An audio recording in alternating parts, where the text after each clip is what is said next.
Guten Tag. That's the extent of my German. And I do speak really fast with an Australian accent. So this is more like a design challenge to see if you can pick up everything I say. Okay, let's go. Thanks to Lewis, I have about 3 minutes less than I do. So I'm going to have to go extra fast, and it's his fault. All right. So I am a designer, and I'm a sociologist, and I did recently get named Champion of the Earth. I did not make that up. It's an actual title that the UN offers, and I was just as surprised as you guys when they rang me to offer it to me.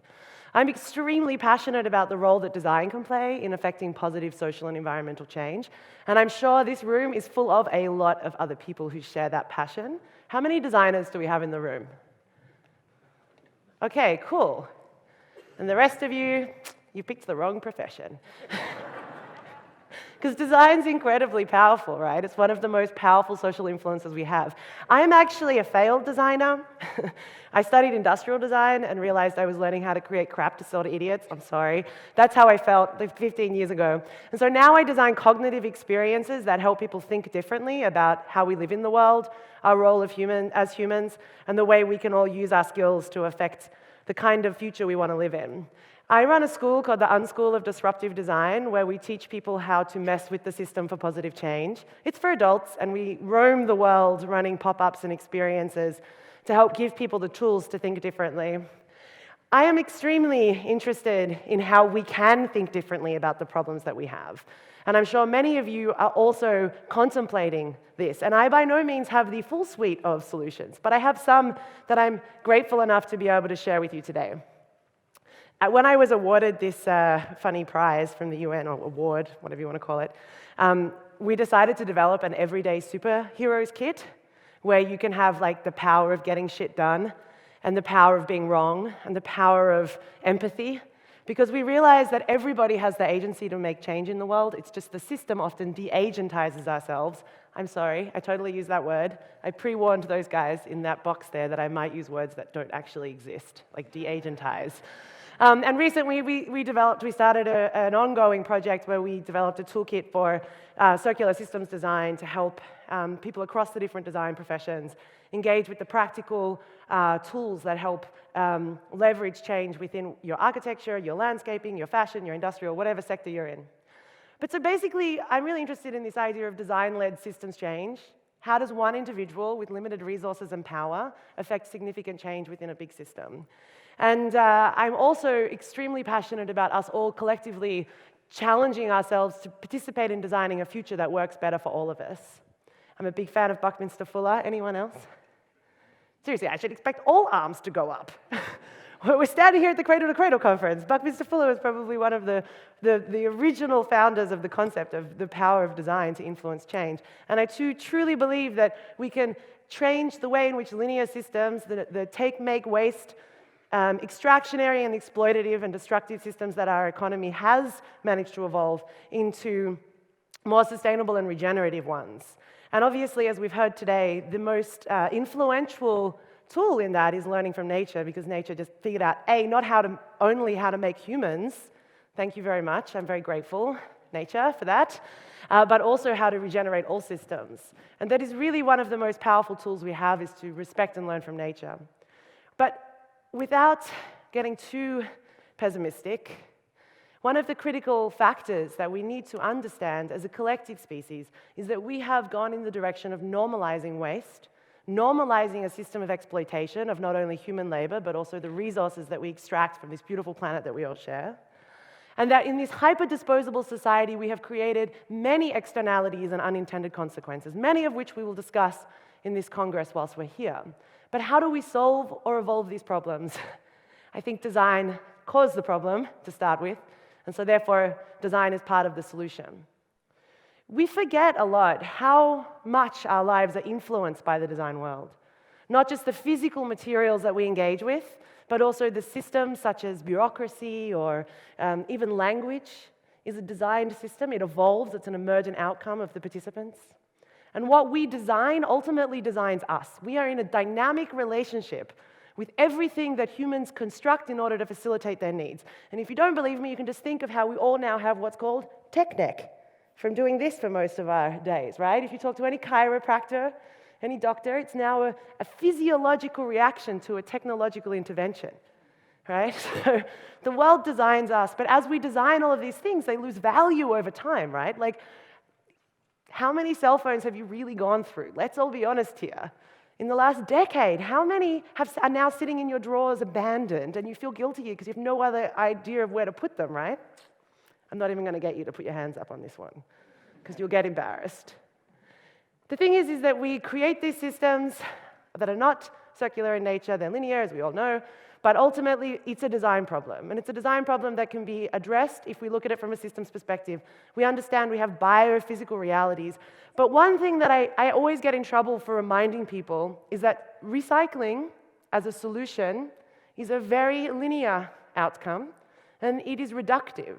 Because economically, if you validate recycling, you are validating the production of waste. And thus, when you look back down the life cycle, you are also encouraging the extraction of raw materials, and ultimately the net goal is a loss from the natural system, unless we redesign all the systems around it. So that's really what I'm here to tell you. We need to redesign everything, which is probably overwhelming, but I have some solutions to this. One project we're working on is this global redesign challenge to see how quickly 7.4 billion people, that's how many current inhabitants we have on Earth, can move to a post-disposable society. Because recycling is one step, right? And dematerializing is another step, and making sure that we have products that fit within a circular economy. And these are all amazing strategies, but what does a post-disposable future look like? How can we move there? Because that is really where we need to go, where we no longer normalize the production of waste and that we internalize the environmental benefits that nature provides us, right? So this is all about design-led systems change. I think we need 3 pillars in order to do that, and you can all argue with me later. There's been some conversation about what sustainability means. I'm totally happy to argue that one over a whiskey with you. But I think that you need some pillars to hold up your integrity in the world. And the most important one for me is understanding systems. We live in an interconnected, interdependent, complex, beautiful, dynamic mess of a planet called planet Earth. And many of us are taught reductive thinking, where we get siloed, constructed, singular perspectives of the world, and we don't understand how an individual agent, such as you or you or you, can participate in shifting the status quo of a system. And systems thinking is a really powerful tool that is often misunderstood because some of it's extremely technical. Anyone here do systems thinking? Awesome. That's like 5 people. The rest of you, next time, hopefully you can raise your hand. I like to break it down into 3 really simple stages. There are 3 main systems at play on the Earth. First of all is the social systems. These are the systems that humans created in order to facilitate humanity, such as education, the legal system. If all humans were eradicated from Earth tomorrow, social systems would go with them. That's how we define them. They're intangible social constructs. Then we have, obviously, the industrial system, which is all of the material goods that we produce in order to facilitate the social system. But these 2 systems are dynamically interconnected to nature, and without the ecosystem, we have no other systems. And I use this very simple diagram to try and get people to remember that as a human, I am dynamically dependent on this planet for survival, and I'm not a hippie. I don't hug trees on the weekend, although I did just buy a farm, and I do like trees, they're cool. And I also discovered recently that I'm in a dynamic relationship with trees and phytoplankton, thanks to the oxygen that they produced as a byproduct of the waste I exhale. So ultimately, systems thinking is a really powerful tool to shift to a circular mindset that can help create the kind of emergent outcomes that we need, these really big, challenging questions that we have, like how to move to a post-disposable future. I like to teach systems thinking in an analog way, systems mapping tools. We have an online school, you can learn all about this kind of stuff. And when we're looking at systems thinking, right, we're taking this big picture perspective, but then we also need some practical and tangible ways of understanding what's happening in the industrial world. So understanding the way in which materials move through the economy and the potential environmental impact of those, such as a life cycle approach, but also equally learning about how humans fail with product interactions. Who has an electric kettle? Electric kettle. The rest of you don't like tea. Okay, well in the UK, Electric kettles are about 97% penetration rate of the market. Not so much in the US, but in the UK they have this huge penetration rate. And most people, like 65% of people, admit to overfilling their electric kettles. Yeah? I'm actually admittedly a reboiler, meaning I always forget about it because they took the ding off them. And so then I have to go back and reboil it, and I know how much energy I'm wasting because it's about 2,500 watts to heat the water. But what we've discovered from this simple systems interaction is that people overfill the kettle, they put it on, it sucks all this extra energy, and it's calculated that that extra energy from the overfilled kettle is about enough energy to light all of the streetlights in the UK for 6 months in a single day of energy use.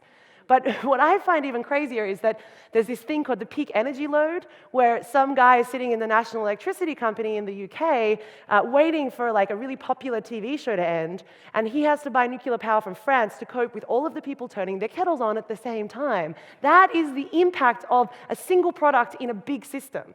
And I work with designers who think, oh, well, you know, we have to put the minimum fill line at 5 cups because humans might actually burn their houses down, and then we'll get sued. But here you are looking at this systems impact from a single product decision. So we have the power to influence the way in which the system works, but fundamentally, we need to think about the bigger question of consumption and how we validate consumption as a primary happiness delivery factor. That's just, I totally made that up. I'm so sorry. I feel so sorry for these two ladies. I kind of want, look, she's laughing. If anyone is actually listening to this, I'm kind of intrigued as how she's keeping up here. But the reality is that the more we produce, the more we consume, we're in a dynamic relationship with consumerism, so we need to figure out ways of attacking this. I'm a big fan of the kind of the heavyweights of the systems thinking world, such as Senge, who says, you know, we can't use the, I don't know how long I have left, by the way. No one's given me a sign. No? We're still good? All right. So basically, I have this thing when I teach where I'm always like, let's not create tomorrow's problems with today's solutions. So when you're designing something, you need to understand the consequences of the impacts that you're having on the system, which is why systems thinking is such a powerful tool, and why I believe that everybody needs to learn to be a problem lover, not a problem avoider, right? So I put it like this. If you're trying to solve a problem, you should take your problem on a date. Like, really try to get romantic with your problem.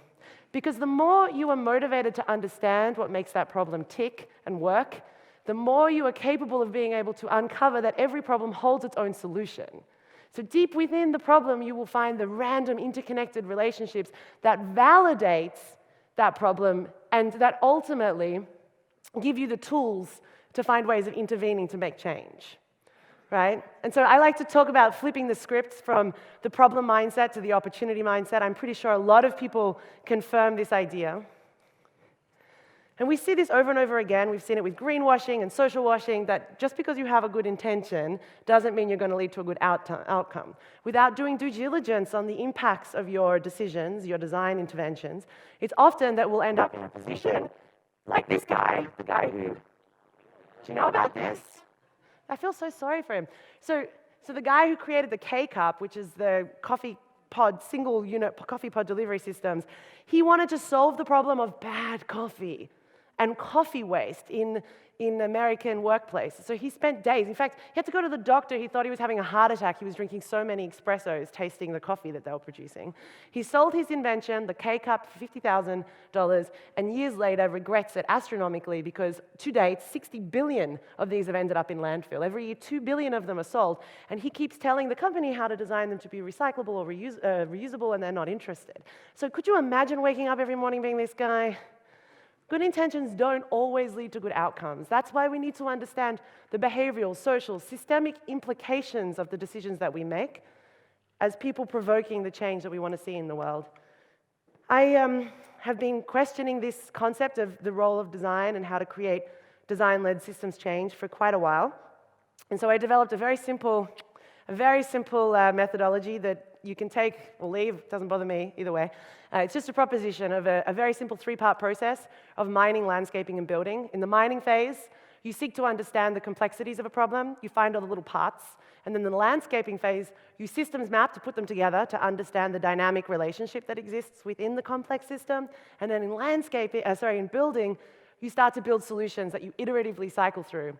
We apply this in the UnSchool and a lot of the projects we do, and we have a lot of methodologies that we adhere to in order to do that. But what I want to leave you with in my last 60 seconds is the idea that we need to embrace complexity as much as finding the simple solutions that can solve the complex problems, right?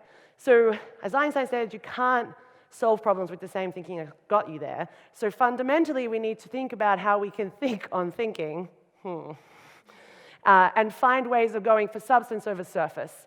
Far too many solutions that are implemented in the world are done so without understanding the systemic impacts, but also without considering the deeper mindsets, the behavioral relationships, and ultimately what they present to us as a species.